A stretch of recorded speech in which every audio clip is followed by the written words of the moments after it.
Good evening, ladies and gentlemen. Comes to you live from our comfy couch here in the outskirts of the Internet's Gaming Saloon Reviews for August 17, 2025, with your host, Space America 248, and wrap it up, Salon. Hi.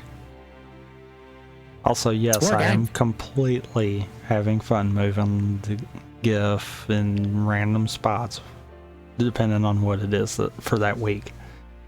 Well, you get Baron secondary this week. Hence why he's where he's at.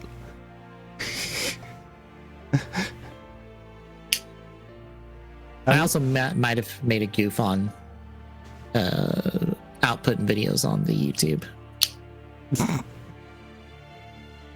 I put out Ryuki first before putting out Dragon Knight, even though the order we watched them was Dragon Knight Ryuki. Whoops. Oh well. It doesn't help that like start of 2022 was us continuing Ryuki, and Dragon Knight was a 2021 thing.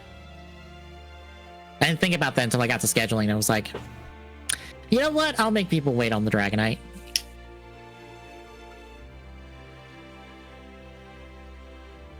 I've got a bunch of other stuff I need to schedule. I still have to schedule the rest of Rampant Gaming's, which turned out was less than I initially had in the playlist.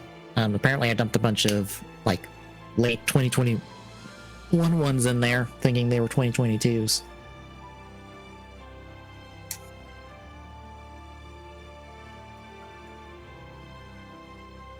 It is still a good chunk of videos. It's like, yeah, 60 something, I think. I mean, well, yeah, because you're counting all the pre-shows in there too. Yep. That's one of those, yeah. I mean, a lot of these are going to be quite a bit, hence why I started, you know, leveraging the we're going to do event stuff to try to 52. help break it up a little better. 52, by the way. 52 individual videos to schedule. Doesn't surprise me one bit.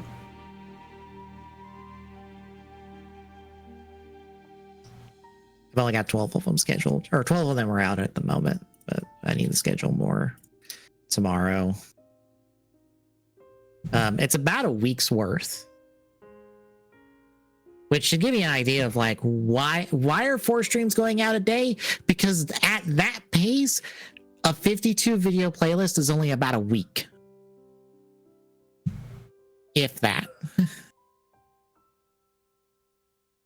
Just imagine if I wasn't doing it 4 streams a day, 6 days a week.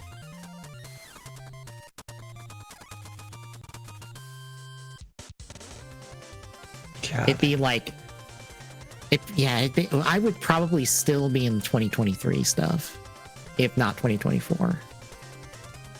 At this point, if I did it, if I did it in a more sensible way.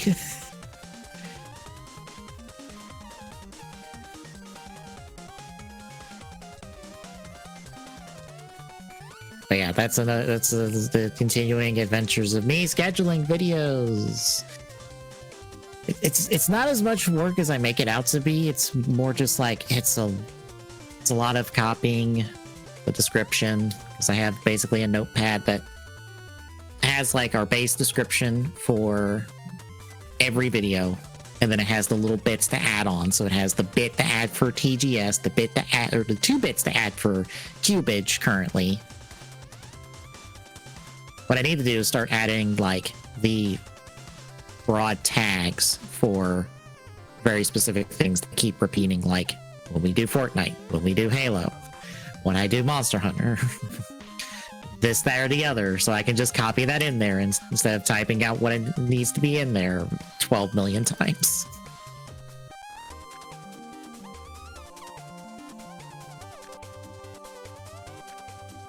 But yeah, it's more Gaim this week, as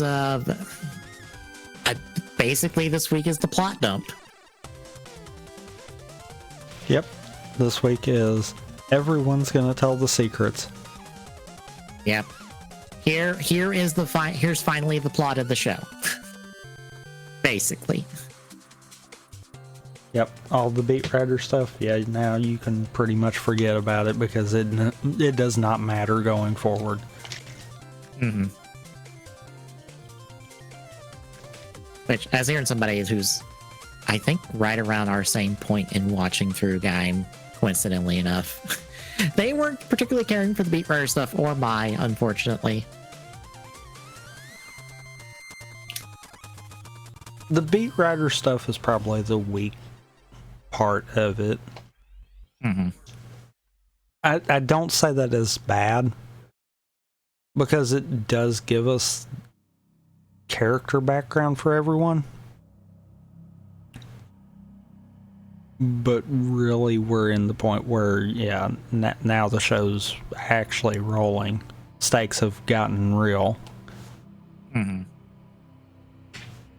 And really, I mean, that can kind of be said for all the episodes coming out of the Christmas episode. Mm-hmm. Because that's really where everything started taking more of a serious tone. But this is the point where we've doubled down and say, yeah, that serious tone, no, it's here. It is the show going forward.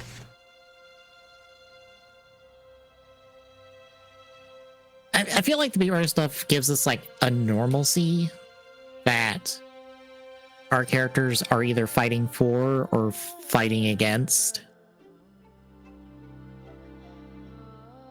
So it gives us something to be like, oh, this is Aomi City normally before all hell breaks loose and spirals out of control.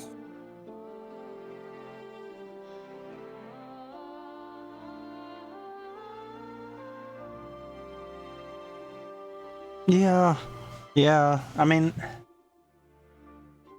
like I said, I think it more is serving its purpose of it shows us who all of these people are at their root. But now we're beyond that point. I feel like the show works best if you look at it as the Beat Rider stuff is telling us who the characters are. Everything else tells us what they will become with what has been given to them. Yeah. Because I don't think you can really set up Kota and everybody else without the Beat Rider stuff. You can't excise that from the show unless you completely rewrite the start of the show.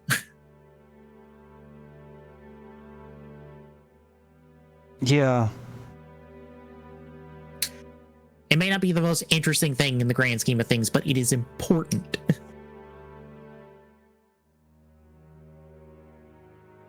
Like, in all honesty, I can understand people not really caring for Mai. God, the show does such a disservice to her. It's not so much that. It's more, it feels like that part of it was shoehorned in hard. Almost as if like it was an executive kind of mandate with it rather than a creative writing stance. Yeah. And I only say that because it does flow. Like her stuff all does actually flow with it. It's just it never feels like it was supposed to be there. It feels like it was something that should have been left on the cutting room floor kind of deal. I think what happened was they painted themselves in a corner, though. Yeah, she had all the importance in the Beat Rider saga. So you've kind of got two options going out of it. You either make her relevant to the rest of the show, or you write her out. And the way this show likes writing out characters, it is killing her. And that will not to go well with anybody on this cast. As we will find out. As she does take a death, technically.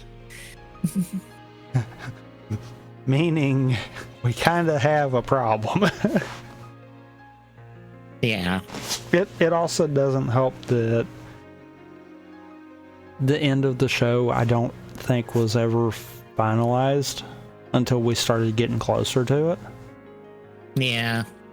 Because Michi's redemption feels like that was a crap. We painted ourselves in a corner. We still need a rider. Yep. As we pointed out, both when the show was originally running and I think even during the first part of this, Kaito was not supposed to be there till the end. I know we pointed it out during the original show's run because you actually said about that. Yeah. I think we might have said something at the beginning of this rewatch, but I can't swear to that. Yeah, Kaito got popular, which is why he got like 2 upgrades that they did not have plans for, and went, well, he's popular. We gotta give him something. Let him borrow Duke's armor every now and again. We're not using that one bad guy suit anymore. Kit bashing into his. I feel like those 2 things there, I think Bravo, Knuckle, and Gridon probably weren't supposed to be at least as much of a part of the show as they wound up being. I feel like Bravo was supposed to have, I wouldn't say died by now, but I think he would have been off the table within the next like few episodes. Gridon, I think they've like swerved. They had some plans for him, but they went a completely different direction with him. Because Gridon has a weird amount of focus on him pre-show, but then you watch the show and he's like the least important person of those 5. Because bear in mind, he's on the first poster of the show. He's with the other 4 writers when the press conference and stuff happened. He's in the not flash forward to start the show, but he's basically a jobber. And also basically has nothing to do with Kaito, even though he's on Kaito's side and not flash forward. Yep.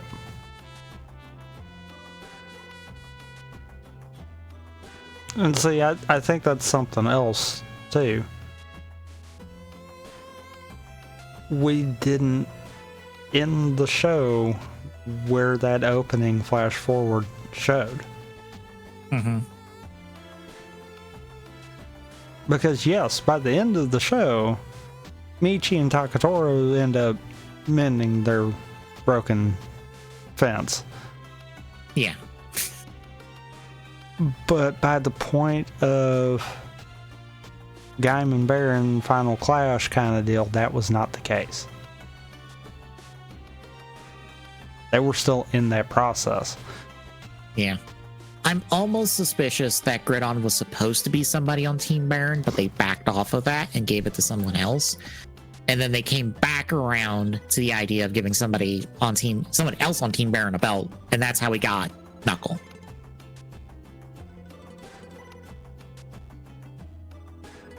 I honestly think you're right on that.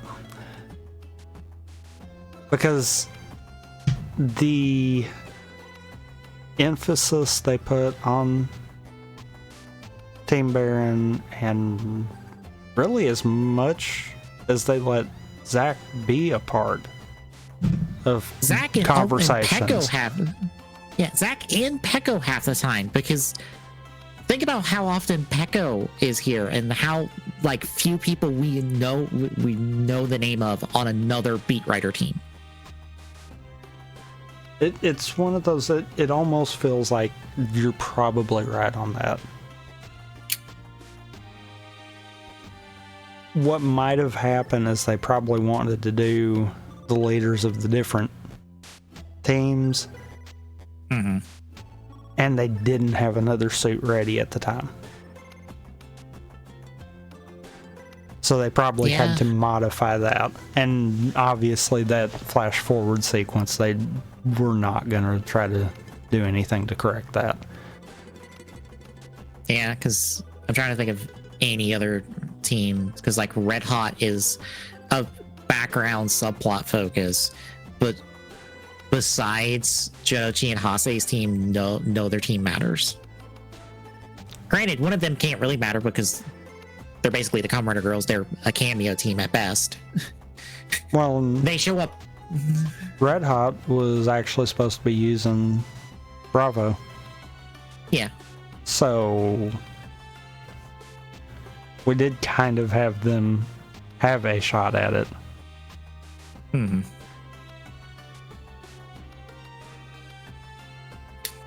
But yeah, I could see that.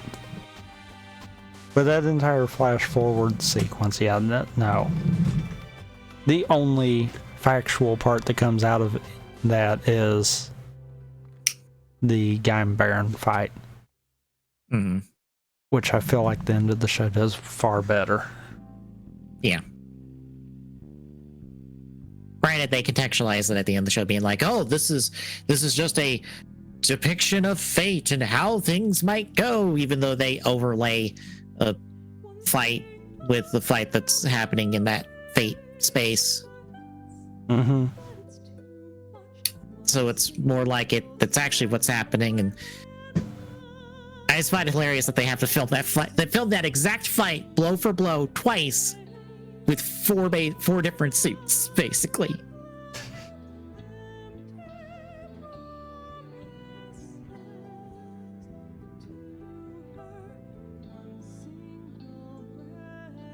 But shall we get into this week's episodes? I guess so. All right, episode 17, the Peach Rider Marika descends. So Michi gets his first orders from Takatora. Basically, get Kota's driver by any means necessary. And Michi's like, "Oh, okay, I guess." After the opening, Kota and Michi meet up after Kota can't get a job because he's a beat writer and nobody likes the beat writers. They talk. Kota is buddy-buddy with Michi, makes Michi feel bad about what he's probably going to have to do. This is when Orin and Janochi get hired by Michi via voice modulator to take Kota's belt for him. I love that Michi's whole logic of this is like, why would I do this? I'm going to subcontract this out after being subcontracted it out from my brother.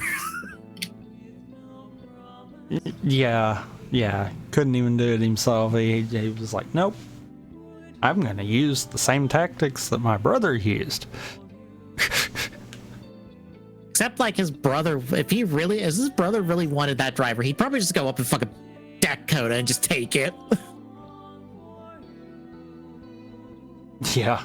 I am pretty sure Takatora can still take Kota one-on-one if he really wanted to. I mean, he proves it later.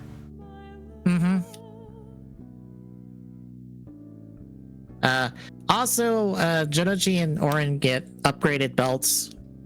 I don't know why they have upgraded belts. They just say they do. I don't know what it gives them. Absolutely nothing. Because Bravo still gets outclassed by Jimba.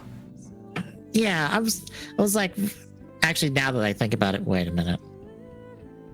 I have to relook at some footage real quick.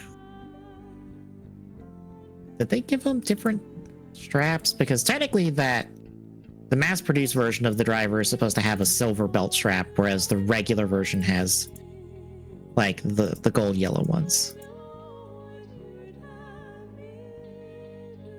And now I'm wondering if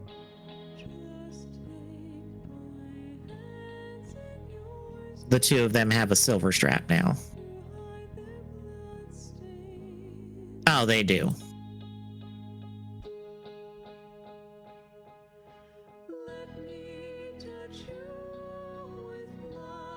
which means absolutely nothing. But they both have silver belt straps now instead of gold belt straps.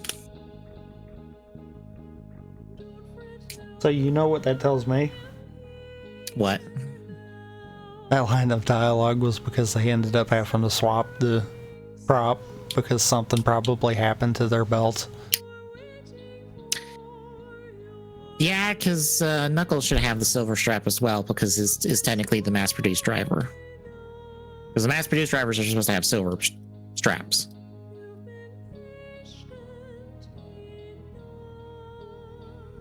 Anywho.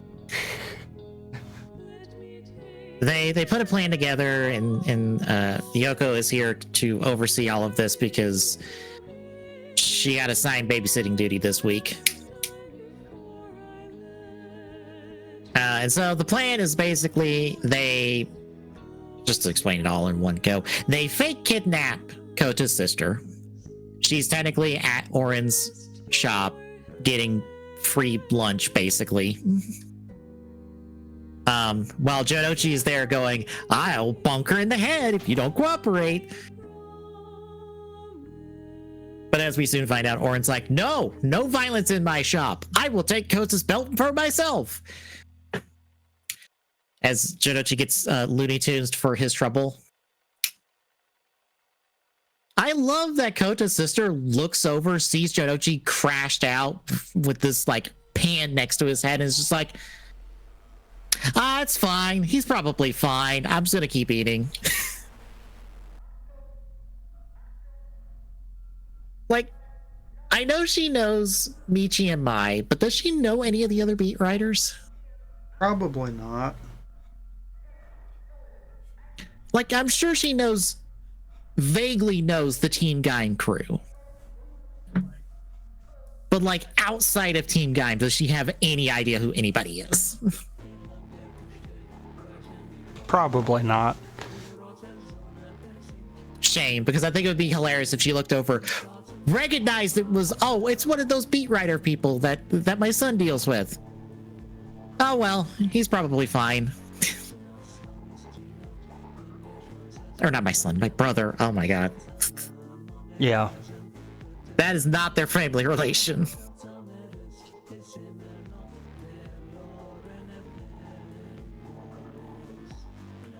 Anyway, also, Yoko stands in as his sister for this kidnapping plot, only to just be like, yeah, no, no, your sister's over there. So Kota goes Jemba to fight Oren, kicks his butt. Yoko's like, hey Michi, you should go help him. Hey Michi, you should go fight your friend. Michi, go do something. Michi's like, no, I don't wanna. And eventually Yoko steps in. She fights Kota basically to a standstill. Although the show, I don't know why, but the show's being like, Yoko's holding back. Yoko could probably kick everybody's ass. And I'm like, and then never pays off.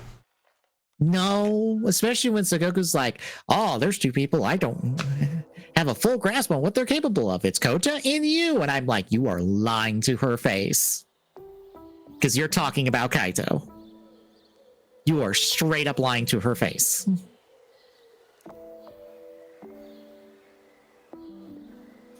But yeah, Kota fights her to a standstill. Michi's given the opportunity to shoot Kota in the back, even though Kota sees him there, says hi, doesn't even ask him for backup. He's just like, hey Michi, she's strong, I'm gonna go keep fighting her. Doesn't even question why Michi is there. Just like, oh hey, you're here. I mean, Michi, he's not the smartest, and we know that. Yeah. But yeah, Michi helps Kota. Marika pisses off. Sengoku ends up covering for Michi, being like, I don't really want Kota's driver to be taken away. I want to study him. And Takatora's like, fine. Again, the man does not understand that, like, nobody in this building is on his side. Not even his brother is technically on his side.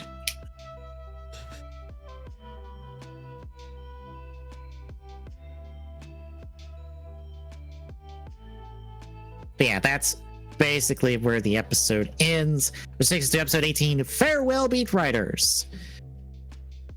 Kota's fighting off some invests that are in town, while Mai and the rest of Team Gaim gather up all the other beat writer teams to be like, we are going to hold one big dance together to show that we are not fighting with the invests anymore. We are not at each other's throats. We are one solitary unit. And everybody basically goes, well, Team Baron's not here.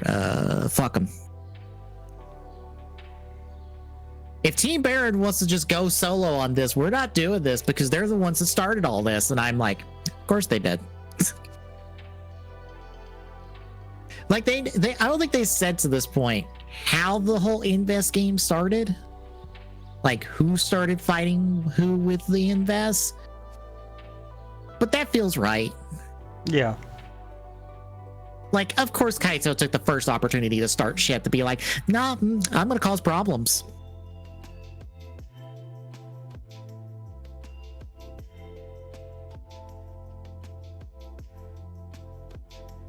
But yeah, Mai at this point's like, I'm gonna go chew out Kaito. And so her and Kotsu do that. It doesn't go well. Kaito basically brushes them all off. We get a comedy scene with Jinochi and a fake Dongri Lockseed and Orin, as Orin finds out about this and it's like, I'm gonna go ruin their day because I feel like it. Is he still getting paid to just fuck with the beat writers? Or is he just doing this because he just wants to? I think at this point it's just because he wants to. I don't quite grasp why Orin hates them. The big thing is that he feels like they're just playing around, that they're not taking it serious. Yeah, because they're fucking kids. The fuck did you expect?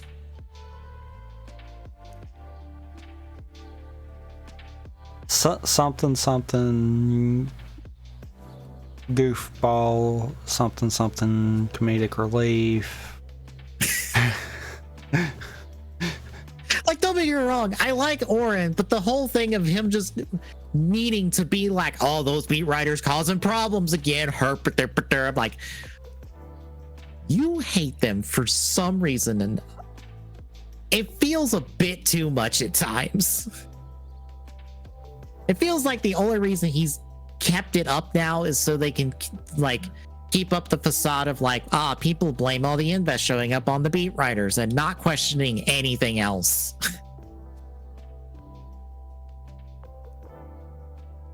I mean, yeah, pretty much.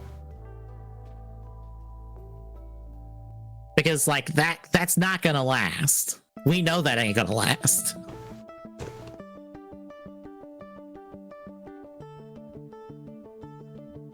But anyway, Kota and Mai try to, like I said, try to talk to Kaito. Doesn't work. They all try to go talk to the other beat writers again. Doesn't work. Eventually, within Team Baron, Pekko's like, yo, I want to go dance with them. That was the whole point of me joining this. I want to go do that. And Zach's like, Pekko, that's not, I don't know. And Kaito eventually is just like, you know what? I quit. Zach, it's your team now. Here's a belt. I'm going to fucking go start shit elsewhere. Bye.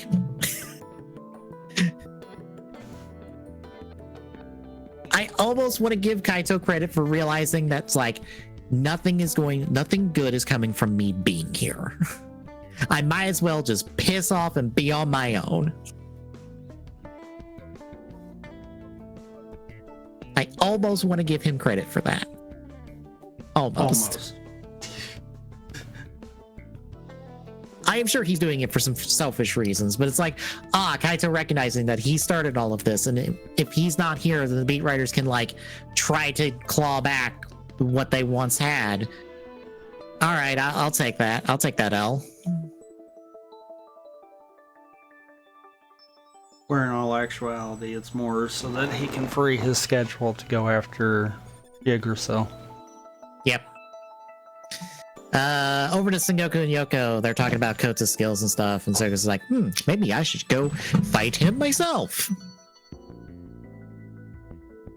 This is where we get to the dance party. Team Gaim and Team Baron show up. Nobody else does. They have like 4 people there, plus Oren, who's like, I'm here to be a menace, with Jonochi off to the side. So Kota and Oren fight for a bit, as Jonochi's also summoned some invests to cause problems.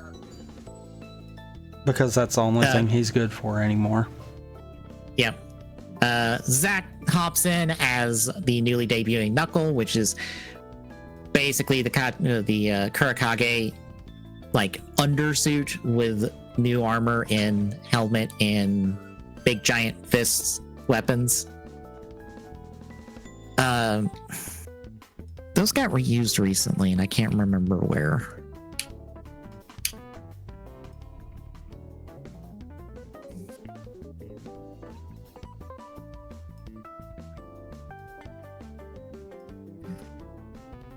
Writer Wiki, help.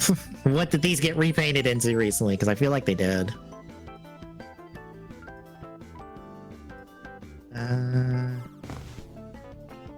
Does the wiki not tell me what they got repainted into? No! Recent isn't something for Gav, or? Recent as in like writer in general.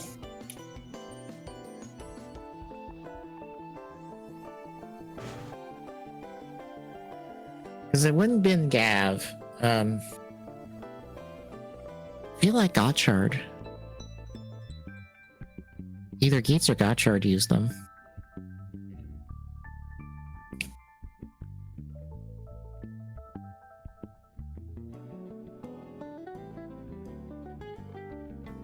I can't think of what for either, though. Yeah.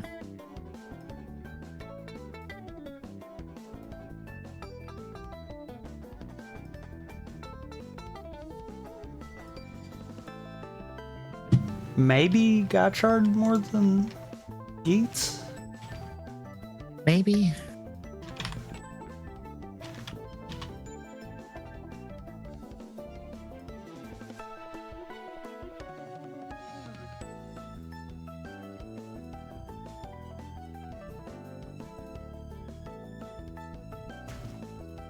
Just looking through these Reddit pictures of like, notable reuse.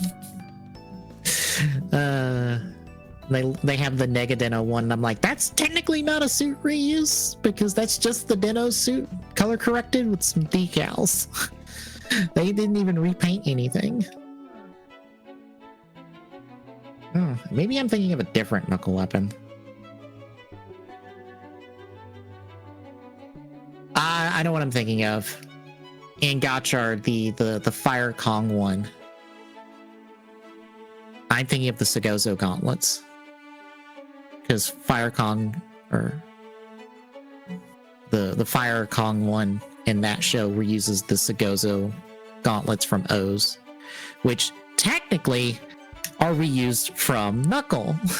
Because Knuckle uses them first in his V Cinema. So that's probably what I'm thinking of. Okay. But yeah, Kota and Zack are fighting off the Invest in Orin. Eventually, the other beat writers show up to dance. Like I said, the Kamen Rider Girls are also here. They sing the Jimba insert. Not the Kachidoki insert. They sing another song for Gaim. And they sing the Battle Ride War opening. I just can't remember the other song. But they sing Toki no Hana, which is the Jimba Lemon theme, or the Jimba theme. There's like weirdly 2 versions of that song. There's like one of them where it's just one of the girls solo for like some of the bits, and then there's one where they're all singing together. I don't know why there's 2 versions, there just is.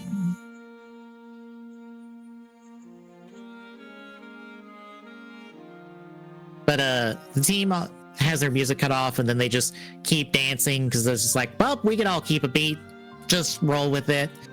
Eventually the music is turned back on. Jonochi gets pulled in to dance with them. He dances because even he's like, I miss this.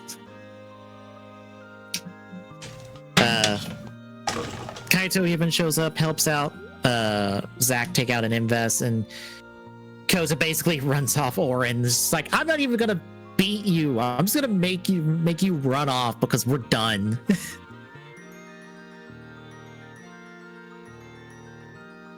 Yeah, it all ends on a happy note outside of Michi going, I will do whatever it takes to keep this as is.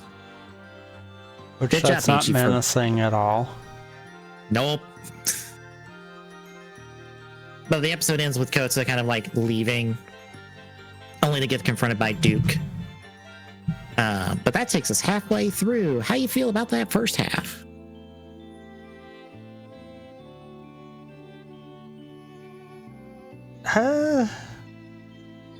Not bad, but kind of meh, considering where we come out of the back half. Mm-hmm. I mean, it's good that, as I pointed out, we're out of the Beat Rider focused stuff. Because at this point it has kind of held what it needed to. And if this continued through the rest of the show, I feel like it would just be overstaying its welcome. Yeah, it is done at this point what it needed to do. Sending them out together with this big dance party works.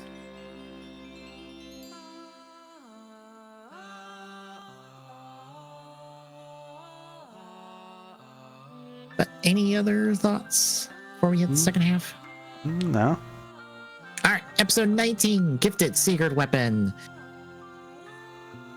Ryoma fights Kotsu for a bit, basically schools him because Sengoku knows what his tech's capable of.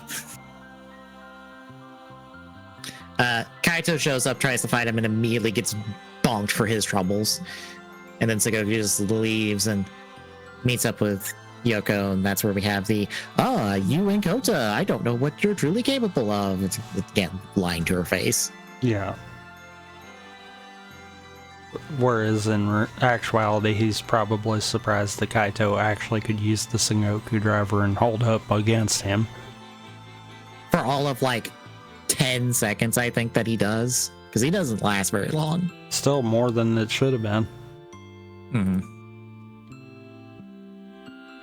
Because I'm pretty Zack sure Pecco, they classified the energy lock seeds as Class S. Yes. And I think if I'm not mistaken, I think both Orange and Banana are Class A's. So he is definitely out of his element. Mm-hmm. But yeah, the core of Team Gaim, Zack and Pekka are discussing fallout from the Beat Rider stuff. Basically, a bunch of teams have disbanded. What teams? We're not saying what teams in case we want to bring a team back. Basically, the teams that are unimportant to this series going forward have disbanded. Everyone else who's left is just here to stay, I guess. Pretty much, if you haven't seen them, they've disbanded. Mm-hmm. Kota heads off to talk to Kaito, and Michi tags along as the three of them basically are going to go, we're going to break into Yggdrasil again and get more information. Michi's just here to be like, well, I guess I'm telling them. So Kota and Kaito, when they do try to break in, get ambushed by Sid in the new Tulip Hopper vehicles out now. Yeah. That also has the ability to open up cracks. That feels a bit more than they should be capable of and a bit dangerous, but all right, sure. Yeah.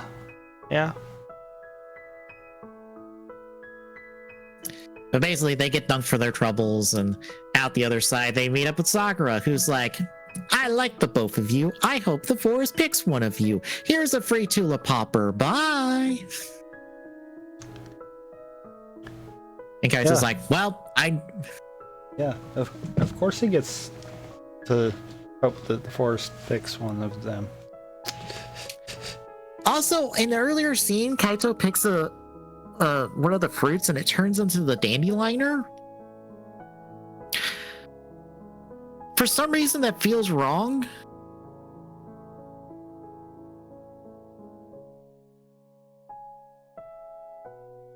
You know, you're right. And I didn't think about that. It's never stated and never shown, I don't think. But in my head, it always felt like the Lockseed vehicles were artificials. They weren't real Lockseeds. They should be.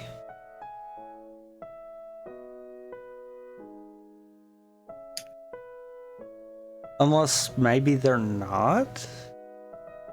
But if that's the case, then is that a thing that was baked into all the drivers to begin with? Is that those could be a potential? Right, but that also means the drivers are receiving updates because the Dandelion didn't exist until like... Well, no. The Tulip Hopper's only one that we know was introduced late. Both the other bikes were introduced right after the belts were introduced. Right. There's also the Dandelion kind of like, I feel, was introduced later as well. But it wasn't explicitly handed to any of them, so we don't know if that might have been part of the bikes. Mm-hmm. Meaning the belts could have all that information. The Tulip Hopper's the only one that we definitely know is brand new, and Sid's getting to field test it. Yeah. Also, even though we see Kaito only get one, he technically has gotten two because of how the scene goes later. Granted, now that I think about it, I'm also like, how does the driver determine what the fruit turns into? Right? Because it's the driver that turns the fruits into Lockseeds. It's Ridercraft logic, it's random. I would assume so. But it also feels weird that that's how it works. It feels like it shouldn't be random.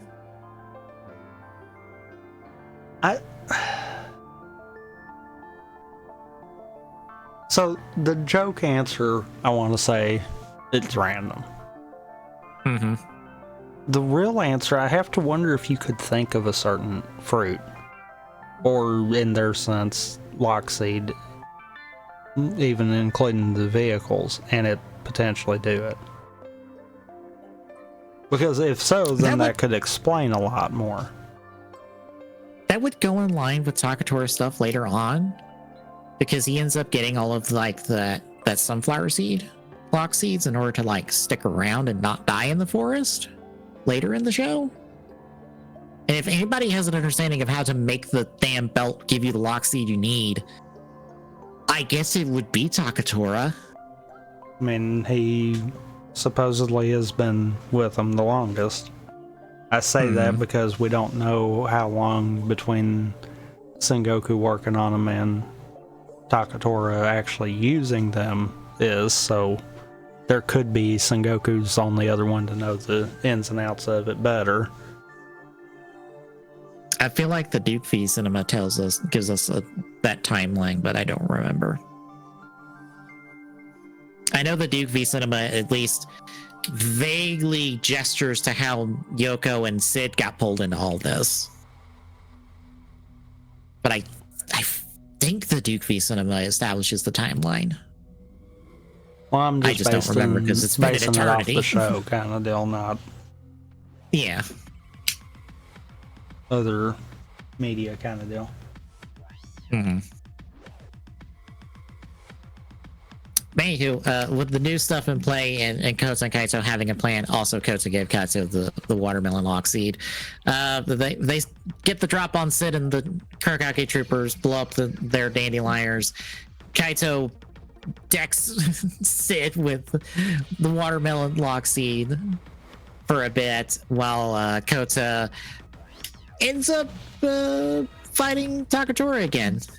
Which, for some reason, the notes for this episode said there were faces in the water when they were talking. I re-looked, I did not see any.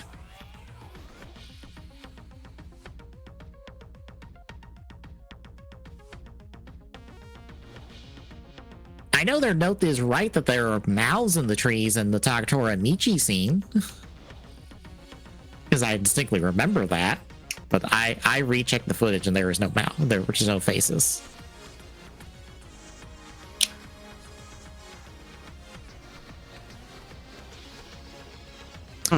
But Kota and Takatora fight basically to a standstill, even though Kota's the one flat on his ass and Takatora's the one still standing. Yeah. I do love the visual of Kota hitting him with the finisher and Takatora just calmly just readying his own in the middle of his like burning orange thing for his finisher. Like, this doesn't hurt. Get wrecked. Meanwhile, Kaito makes it into the tower and then gets sniped in the leg and basically has to hobble around for the rest of the episode. Or rest of the next episode. Also, with the Kota Takatora fight, it's kind of interesting that Orange Arms, which should be greatly outclassed, was actually still holding its own. Yeah. That's a nice little touch that actually I think is kind of foreshadowing later. Mm-hmm. But you don't realize it is. Especially because I think this might be the exact same location with where Kota flexes real hard and takes out one of the overlords. It probably isn't the exact same. It's at least the same area. I don't think it's the same framing though. Yeah. It's the same general, like, here is a beach-esque area next to a river in a forested area.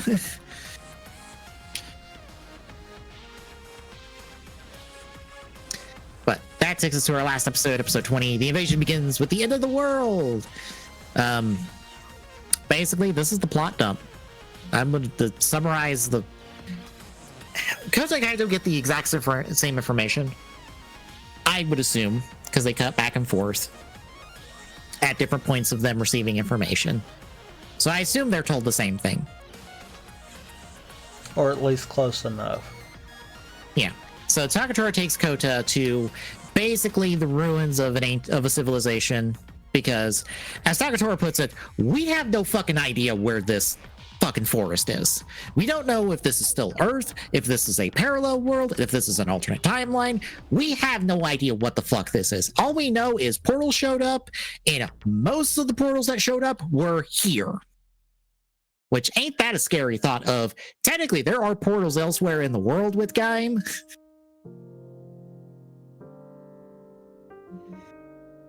That we just don't deal with.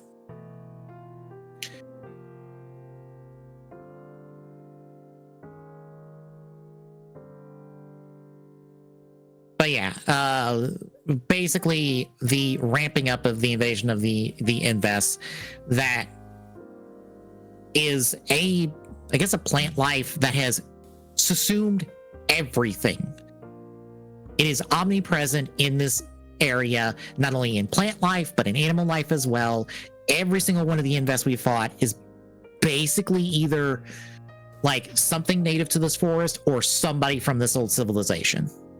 We don't know which at this point because of how, as they put, invasive it is.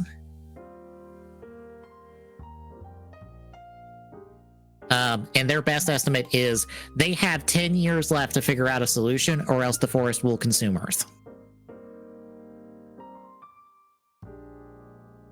And how our writers react to this, Kota basically just is in utter shock and disbelief at this, and also is now not super into fighting since these Invests used to be people, technically. We're not sure what the previous people were.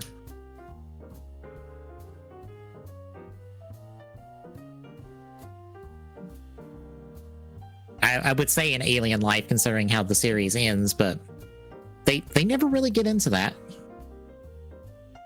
Yeah, they never do. We just know what they were after the fact. And no, two of them were vaguely human. Kaito, on the other hand, is like, well, if the weak die, then that's their lot in life. This is the perfect opportunity to prove how strong we are. And Sugoku's like, you speak in my language now. Welcome to the team. Team, fuck Takatora.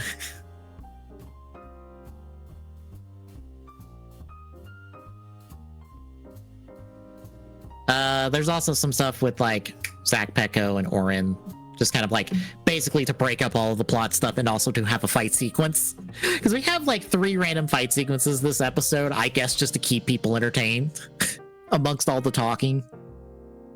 Yeah, probably.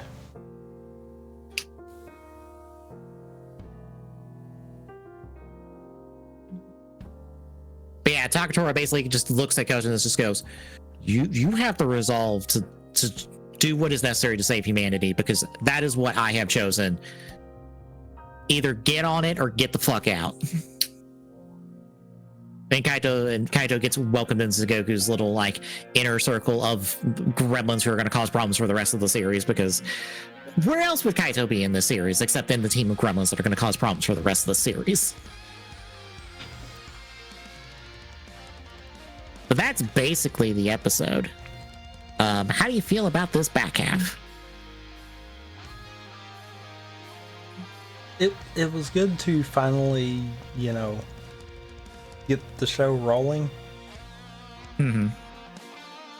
And honestly, most people hate exposition dumps, but this was actually done pretty good.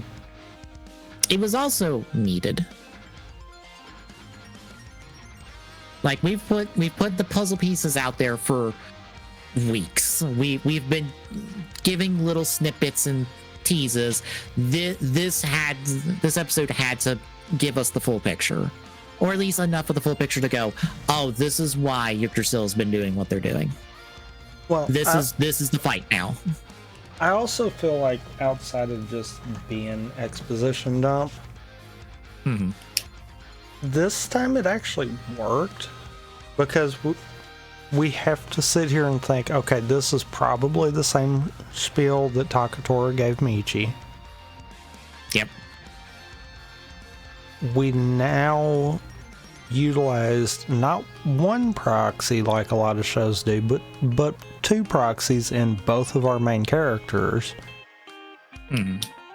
to learn this information alongside them. Yeah. It wasn't told to them. They still interacted. They still questioned.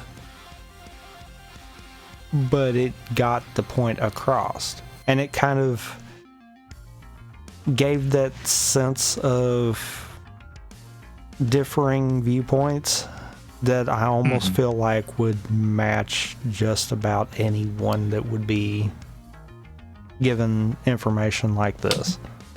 You're either going to have the person that's like, okay, cool, more power, let's go. Or you're going to have the person of, what do you mean we can't save everyone? We have to save everyone.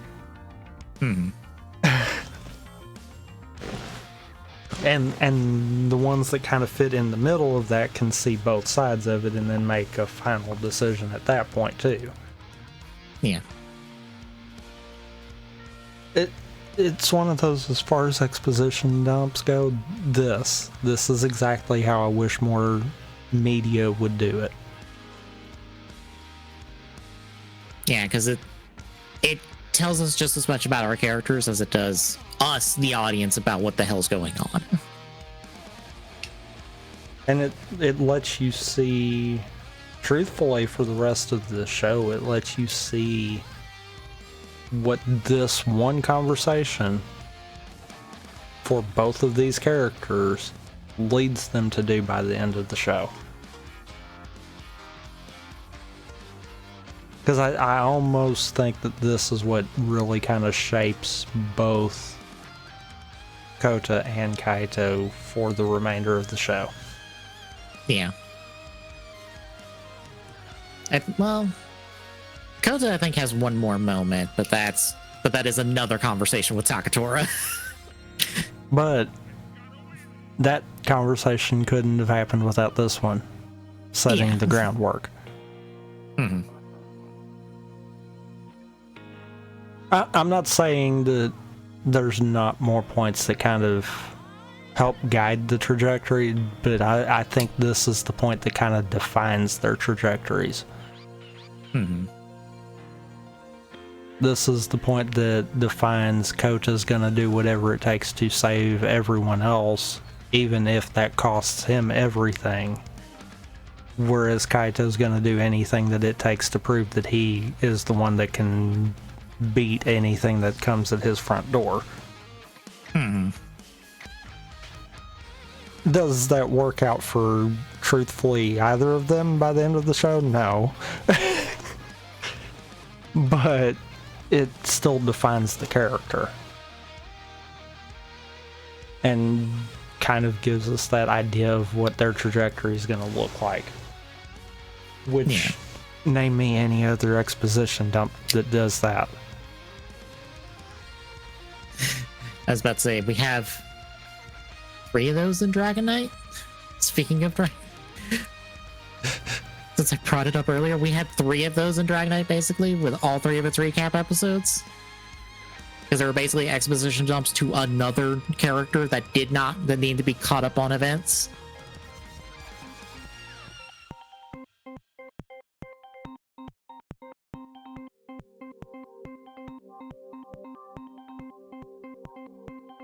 But yeah, that will do it. As we mentioned, next time it's Kachidoki. Hooray! The form that everyone wishes was the final form, because I'll admit I like it, but I'm also like I still prefer Kiwami. But I get to be the weird one on that one.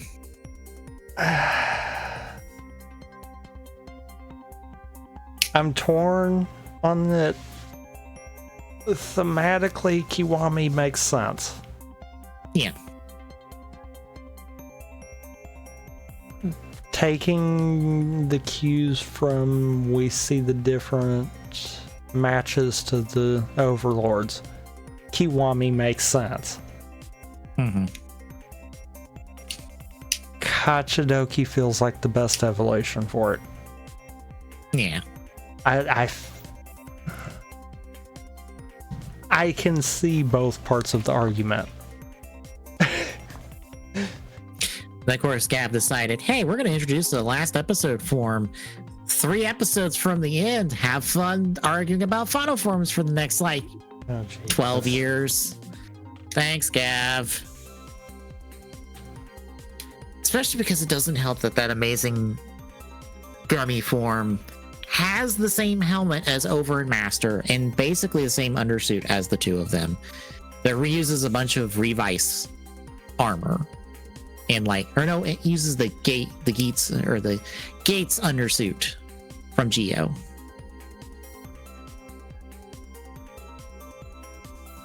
And a bunch of Revice armor, and then the Overmaster boots or shoes and helmet for a one-time thing. And I'm like, oh, people are going to bang on about this being the final form for an eternity, and it's going to be annoying.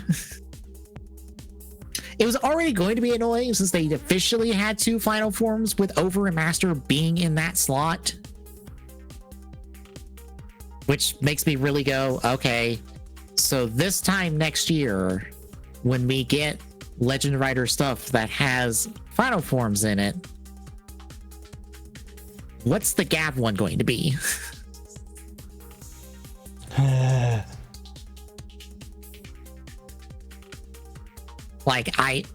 A part of me just assumes they'll lean more towards Master to try to simplify it, because it seems like Master seems to be the primary one. Over is more or less there to be used as a finisher from the little clips I've seen of fights with it, but I don't know if they'll commit to that.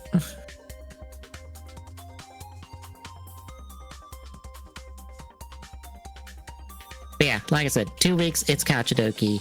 But between now and then, Thursday, it's CAD.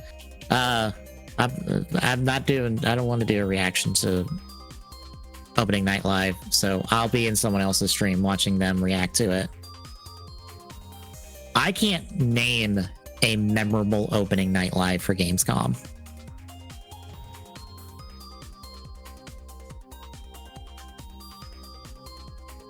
I don't know if you can either. I mean, I don't usually wind up getting to watch it, so meh. Yeah. But yeah, Thursday, more cabs. We chip away at those. Friday, it is Cubage with Star Fox. But not normal Star Fox. I mean, it has It's normal Star Fox in it. For like Kind 5 of. minutes at the start. And for like a minute between worlds. I remember way too much about that game. Yeah. Saturday is platform with hopefully Outland if I can solve my issues with Outland. If not, it'll be Celeste. Next Sunday will be TGS. We'll talk about what got announced at opening night live. And I guess no direct because of, well, no direct unless it happens tomorrow or Tuesday. Tuesday. 24-hour announcement tomorrow. So fucking help me. Oh, you know it's gonna end up happening. Yeah. Nintendo Yeah, that loves is- doing directs in the most inopportune times ever. Mm-hmm. But that's the week ahead, folks. So if you like what you see and drop a follow, I really appreciate it. If you want to sub or give us bits, you can do that. We'll try to put them to a good use as long as charity stuff cooperates. I can't wait for us to try to use that stuff to donate to GDQ, and Twitch is like, no. Yep. I can't wait for that either.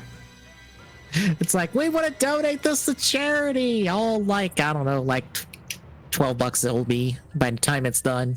We've already got 5 because the subs I did. Hooray! $5. That's like a small prize raffle. What happens if our donation wins a raffle? Good Like question. the odds are like, like the odds are stupid low for that. I know, but like, what happens if we win a raffle? Good What question. do we do?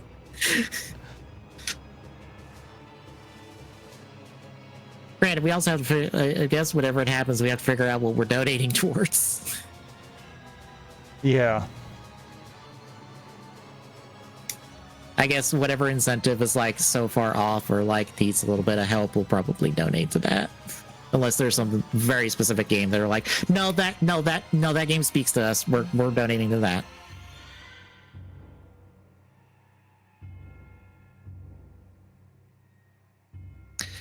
Anywho, exclamation point YouTube and chat gets the YouTube archive for this and all of our other streams eventually. Like I said before, weekly co-ops are going to go out this next week for not weekly co-ops, Rampant Gamings for 2022 are going to go out this next week. And then probably Hibiki. I think Hibiki's like the next TGS are on the list. So that'll go out after that. And that'll be like next week. Yay, people get to hear me complain and moan about Hibiki on the back end.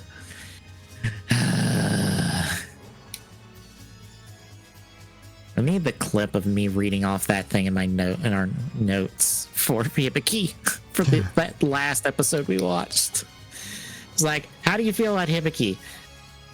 It was fine until that they did the writer changeover, and then, well, this sums up how I feel about one character, and that's basically how that back end feels. Yeah. Exclamation point social and chat gives you our social media handles so you know when we go live, and exclamation point Discord and chat is a link. Drop by, say hi. We'll see you Thursday, folks.